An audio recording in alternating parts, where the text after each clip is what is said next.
have accused the Chancellor Rishi Sunak of implementing a buy now, pay later scheme in response to the government's support plan for rising energy bills, as the rebate of £200 in October must be paid back starting in April next year. Rishi Sunak also warned that energy prices could rise again later in the year. And Labour say the help simply isn't enough to combat the cost of living crisis people are facing. Well, the Shadow Secretary for Climate Change, Ed Miliband, joins us now. Good to see you this morning, Mr. Miliband. Good to see you, Kate. Yeah, £9 billion worth of support from the Chancellor yesterday. Delighted with that? I think it's just not adequate to the scale of the task, and £6 billion of that, Kate, is a sort of buy now, pay later scheme. What Labour did was set out a clear plan, in particular to tax the big windfall profits of the oil and gas companies to help all families by around £200, and then, crucially, the families who are going to face the biggest struggles by £600. And I think there'll be lots of families watching this morning who'll be saying, we literally don't know how we're possibly going to afford our bills. And I'm afraid what the Chancellor did yesterday just doesn't really come close to meeting the scale of the emergency that so many people are facing. No, and we're getting all those people watching, getting in touch, saying just that. However, what the Chancellor did say is a windfall tax on the energy companies would discourage investment. The biggest priority is getting the economy going. These are global pressures. It's not his fault that there's issues with the fuel and energy, and there's not his fault that this is largely a result, or certainly a big result, of the pandemic. So, in a way, do you have sympathy for him? I don't really. I've got sympathy for the people who are struggling. Look, he's wrong on both counts. First of all, we've had a decade of failure from the government. They haven't moved quickly enough on the alternative to fossil fuels, like nuclear, like renewables, and energy efficiency, which is a crucial part of actually reducing our energy demand, keeping people warm, and cutting people's bills. And then secondly, on his point about oil and gas companies, I mean, honestly, Kate, these companies, one of the bosses described the price rise as a cash machine for his company. And what they're doing with that money is not investing the money, they're actually giving it back to their shareholders. I mean, it's almost like they don't know what to do with it. And, governments of both parties, most recently George Osborne, have said when there's been a big spike in prices, and we've not seen a spike like this for a very long time, it's right to tax those companies to help the British people. I think it's the wrong choice the Chancellor has made. Okay. I'm afraid it shows he's not on the side of people who are struggling. So if it's as simple as you say it, what's he scared of? Why didn't he do it? I don't know. I mean, I think part of it is he doesn't want to take on those big oil and gas interests. Some of them fund the Conservative Party, and I think he's thinking, well, I don't really want to take them on. But I think that was the wrong decision. And, I was in the House of Commons yesterday. He was rather congratulatory of himself, Rishi Sunak. I think lots of people will be thinking this morning, they'll be having their heads in their hands, frankly, because they'll be thinking, well, how can you be thinking this is such a great thing that you've done when it's so inadequate to the need and the problems we're facing? They will argue £350, which includes the £150 for council tax rebate. It would be, that's a significant jump for a number of people. As you point out, though, and as our viewers are getting in touch, there's a lot of people that are falling through the gaps. A couple of other practical things, though, that we'd like to put to you, Mr. Miliband. Green levies, social levies that go onto energy bills is something that has been brought up.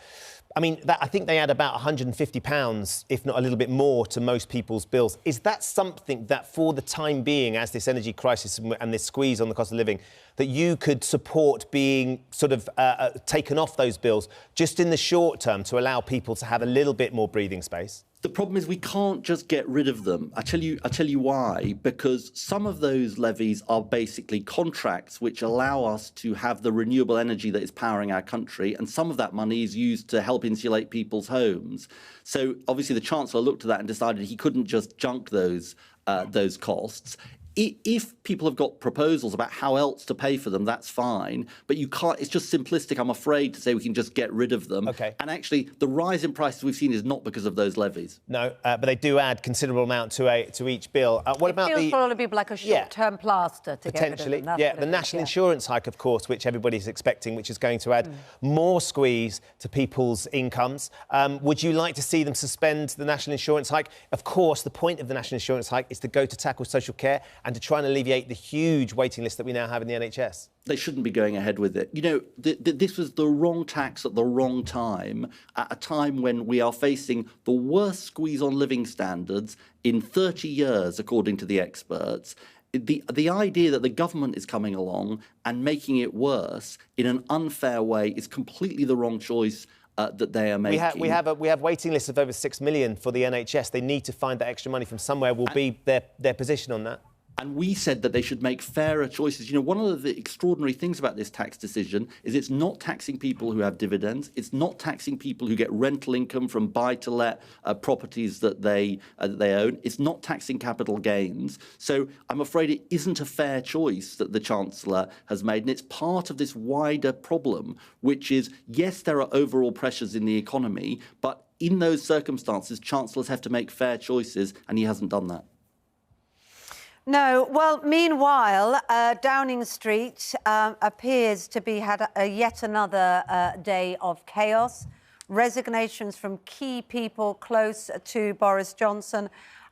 And in fact, we're just getting word this morning, just now, that actually that there is likely to be another resignation any minute now from within Downing Street. So, Conservative Home is... Maybe it'll be the Prime Minister, Kate. Well, would you welcome that if it was, Mr. Miliband? Because you know, Labour is doing better than it's ever done in the polls in recent memory, and it seems like he is the person you'd like to stay there in order to get a purchase on the country. No, it's bad for the country, Kate. Look, we can't have somebody in office leading our country who has so flagrantly breached all the rules, all his own rules on lockdown.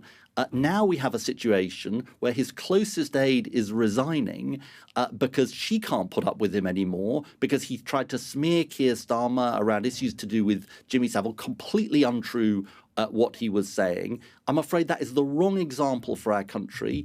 We can't have somebody in office who has, he frankly has no shame and no scruples. And it's not his political opponents who are saying that. It's actually the people who've worked for him for more than a decade. You know, I think he's become a stain on our politics and our country, Boris Johnson, and he's got to go. I wonder if you have a wry smile when you think about that famous quote from David Cameron when he said the choice between the two of you was strong and stable with him and chaos with you. It feels a little bit like Boris Johnson, at number 10, is redefining chaos right now. The chaos would not have been like this with me, I can assure you of that. You know, look, I don't have a wry smile, though, because in the end, it's the country that is suffering. And it's the country we've got to be thinking about in this. You know, I faced David Cameron for a number of years, and you might surprise me. It might surprise you here. You know, I think that Boris Johnson is of a different order in terms of these issues of dishonesty and lying. You know, David Cameron and I disagreed about many, many issues, but I just do not believe he would have indulged in the kind of behaviour that we've seen from Boris Johnson. I think that's why he's got to go.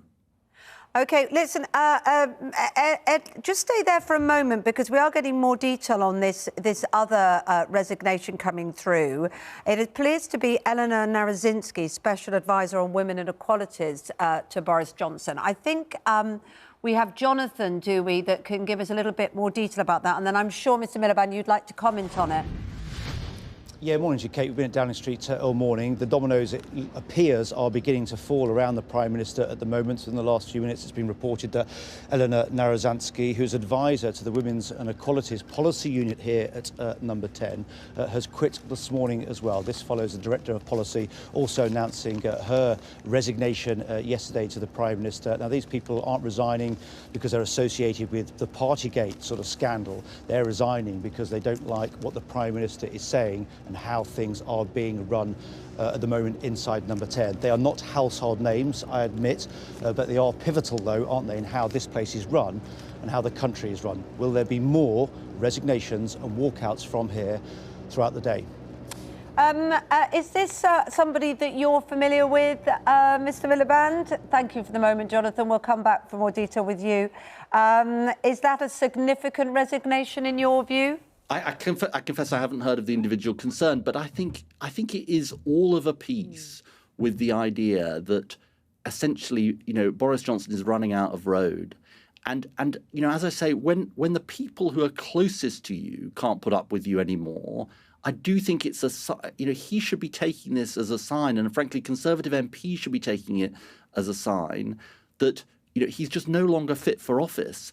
And I think, it feels like the sort of last days of the Roman Empire. Now, that went on a long time, so we don't quite know how long these last days are going to last. But, I do think the writing is on the wall for him. And I think it's in the interests of the country, and it's the country we've got to be thinking about for him to go. OK, Mr. Miliband, thank you for staying on and talking to us and offering your thoughts. So, unconfirmed reports from Conservative Home, they're reporting that Elena Narozhansky, who's a special advisor to the Prime Minister on Women and Equalities, has also resigned this morning. It's not been confirmed yet, but we will keep you updated as we hear more. Another one of Boris Johnson's close team, potentially. So, yeah, more to come on that.